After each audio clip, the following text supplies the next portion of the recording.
That's where we've been. That's what happened. That's Bob Webb, look. There's me as a parrot. There's Laura at Long John Silver. And there's Debs in our team who went as a treasure chest. I'll leave you to make your own assumptions about how she dressed. That's it. That's in some square in Vienna on the Sunday. That's pointing at Cyprus on the map. And that's with Ram and Sylvia Lang, our good friends in Kleeneze, on the top of Cape, whatever it is, Table Mountain. Champagne reception on Table Mountain. That's what we've done. My corporate life didn't give me that. It gave me work, pressure, and wages. This gives me game, fun, and money. It's not that difficult, is it, to work that out? Anyway,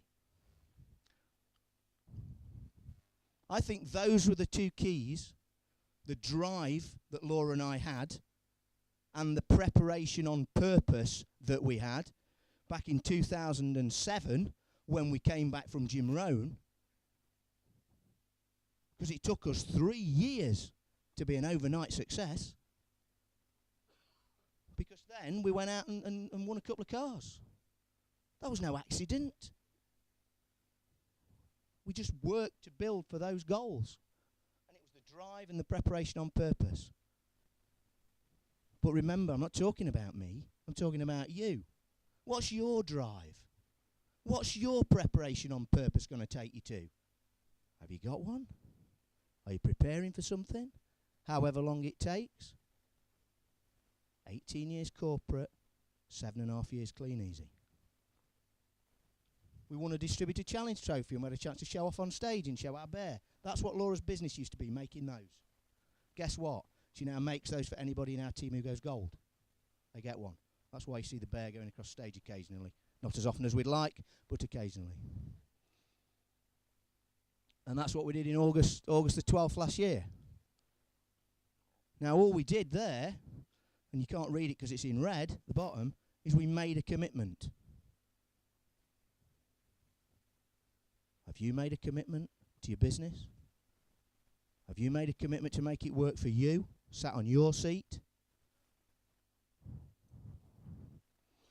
Quick little story now, because your business will be built in tiny little steps of progress. Some of them you can't even see, and nobody else will notice. A lot of the time, you won't even notice. But keep making tiny little steps of progress. And there's a couple of examples that always, always, always amuse me. As you're probably aware, I did rent a family and inherited Laura and 3 kids. And I missed that little bit because I think Tomo was 5 when I got together with Laura. So anything pre-5 I don't know anything about, other than what I've observed.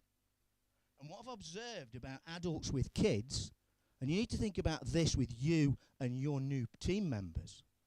Remember, I'm talking to you about you. Walking and talking. Has anybody either got children or ever been a child? Most of you. Just most of you. Don't know how some of you arrived here, but anyway. So when you teach a child to walk, does it stand up and fall down a lot? Does it? Yeah? So when it takes its first little steps, do you reward it, recognise it for doing that? Of course you do. But what you don't do is ask it to go to the shop and get your paper and your fags, do you? Because it can't do that yet. Do you get my point with your team? What about talking? Do you teach your kids to talk?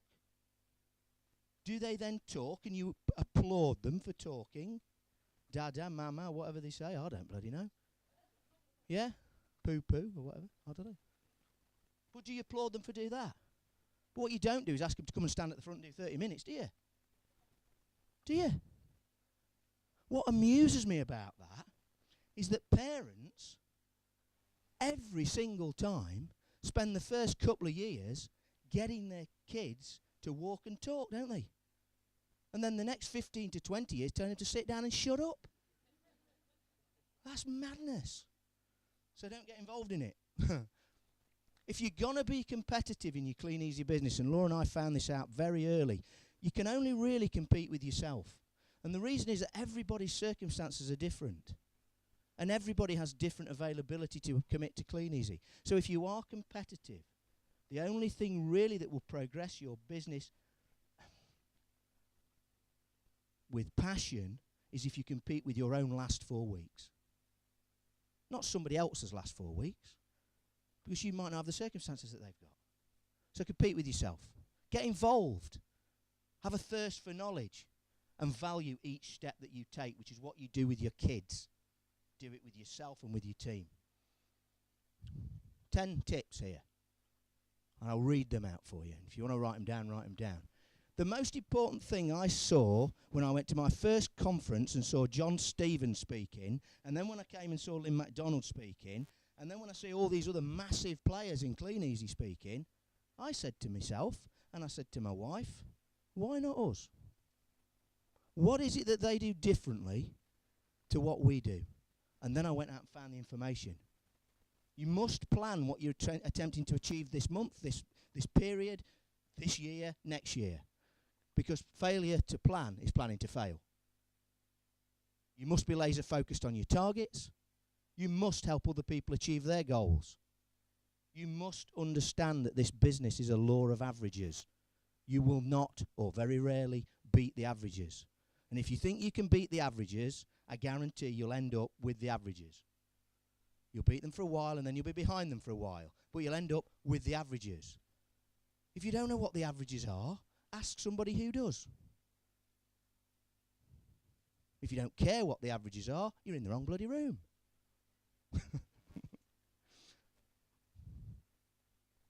Take responsibility.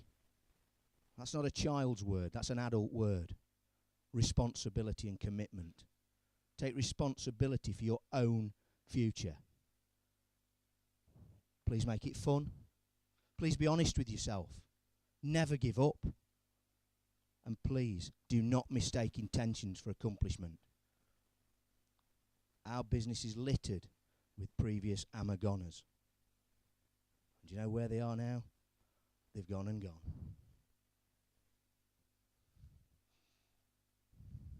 Remember this. No one's smarter or better than you. No one is smarter or better than you. Not even Lynn McDonald. Well, maybe Lynn McDonald. In this room now, you've already decided something. You are in the top 10% of people in the UK. Because you're in the 10% of people who have chosen to better themselves. Most people don't choose to better themselves, do they? They choose to accept what they've got. Remember that only action is action. Remember to study, practice and teach every day. And if you want to know how to get somewhere, you must ask how.